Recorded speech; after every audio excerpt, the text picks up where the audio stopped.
সসটা দিয়ে দিয়েছি।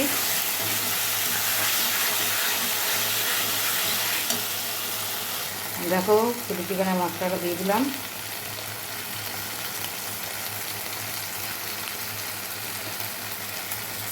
দেখে নাও চিলি চিকেনের ফাইনাল লুক।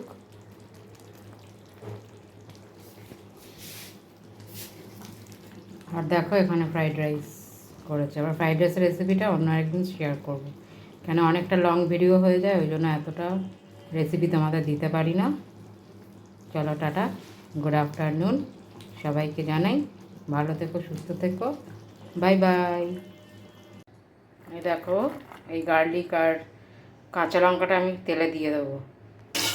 এই দেখো গার্লিক আর কাঁচা লঙ্কাটা দিয়ে দিলাম।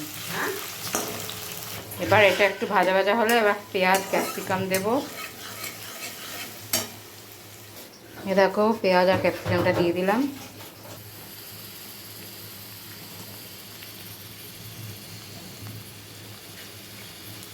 ভালো করে নাড়বো এটা।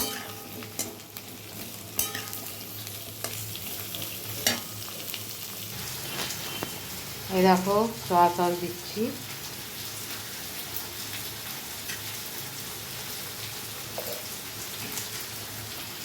ভিনিগার দিলাম, চিলি সস দিলাম,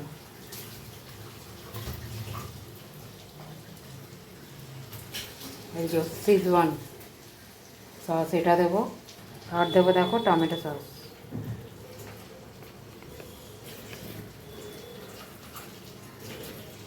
এবারে এটাকে মিক্স করব।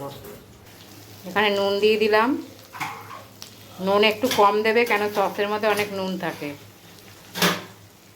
তো চিনি দিলাম, কেন চিলি চিকেন একটু চিনি দিতে লাগে। আদা রসুন পেস্ট দিয়ে দিলাম। দেখো একটু কালারের জন্য লাল লঙ্কার গুঁড়ো দিলাম। দেখো সসটা দিয়ে দিলাম। দেখো কর্নফ্লাওয়ার দিলাম, দেবো এই কর্নফ্লাওয়ারটা। তারপরে এই ডিমটা দেব। দেখো ডিম দিয়ে দিয়েছি, কর্নফ্লাওয়ার দিয়ে দিয়েছি। এবার এটা ভালো করে মাখবো আর ভাজবো। দেখো ভালো করে মাখলে, যত তুমি ভালো করে মাখবে তত মশলাটা ভালো করে ঢুকবে আর কোটিংটাও ভালো হবে।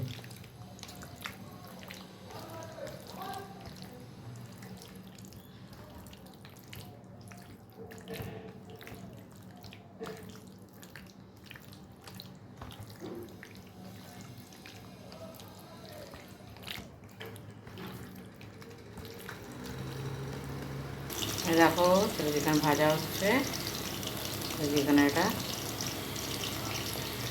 তারপরে মশলা কষিয়ে তারপরে চিলি চিকেনটা দেখাবো। আর এই নুন দিলাম, আর এখানে লঙ্কার গুঁড়ো একটু দিলাম কালারটা হওয়ার জন্য। আবার করার সময় লাল লঙ্কার গুঁড়ো দেবো, কালারটা বেশ ভালো আসে। আর আমি কর্নফ্লাওয়ারটা এখন দিই না, যখন আমি ভাজবো তখন আমি কর্নফ্লাওয়ারটা দেব। কেন কি একটা জল ছেড়ে যায়, ওটা ডিম আর কর্নফ্লাওয়ার দিয়ে রেখে দিলে না একটা কোন জল মতো ছেড়ে যায়, আর ভাজার সময় একটু ভালো ভাজা হয় না। ওই জন্য আমি যখন ভাজবো এটা ম্যারিনেট করে থাকবে এখন 1 ঘন্টা মতো কি 8 ঘন্টা মতো রেখে দেবো। তারপরে আমি সস বানিয়ে সব তারপরে আমি দেব। দেখতে থাকো আমি কীরমভাবে করছি। আর এখানে তোমার চিলি চিকেনের মাংস কেটে এনেছে, চিলি চিকেনের বোনলেস। আর এখন জানো তো সব রকমের মশলা বেরিয়ে গেছে, তুমি যেইটাই রান্না করবে সেই মশলাই তোমার বেরিয়ে গেছে।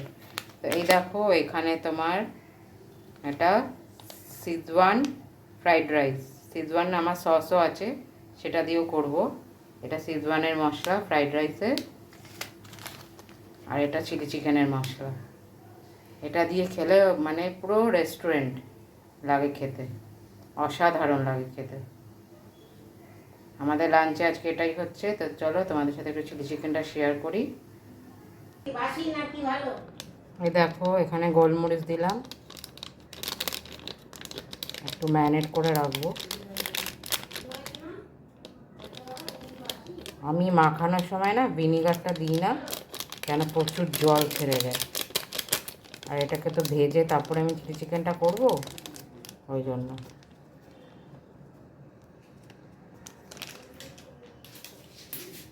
আর এখানে একটু আদা রসুন বাটা দিলাম, আর একটু নুন দেবো।